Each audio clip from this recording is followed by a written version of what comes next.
শ্রীকুনা মাছঘাটে এক রাত্রে 4টি দোকান চুরি, 60টি গ্যাস সিলিন্ডার ও কয়েক লক্ষাধিক টাকার জিনিস হাতিয়ে নিয়ে যায় চোরের দল। ঘটনার বিবরণে জানা যায়, বৃহস্পতিবার রাতে কাছাড় জেলার শ্রীকুনা মাছঘাটে একসঙ্গে 4টি দোকান ঘরে হানা দেয় চোরের দল। হানা দিয়ে নগদ অর্থসহ কয়েক লক্ষাধিক টাকার সামগ্রী সহ 60টি গ্যাস সিলিন্ডার নিয়ে যায় চোরের দল।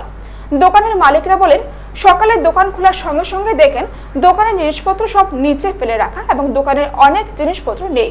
তাই এই অবস্থা দেখে অসহায় হয়ে সঙ্গে সঙ্গে পুলিশকে খবর দেন। ঘটনাস্থলে পুলিশ উপস্থিত হয়ে তদন্ত শুরু করে দিয়েছে বলে জানান দোকানের মালিকরা। সংবাদ মাধ্যম মারফত দোকানের মালিকরা চোরের ঘাঁটিকে উৎখাত করে বিহিত ব্যবস্থা নেওয়ার দাবি জানান প্রশাসনের কাছে। মাছঘাটেতে বাড়ি, এটা হইল গিয়ে আমার দোকান। কালকে রাত্রে আমার দোকানটা চুরি হয়েছে, বানাইছি।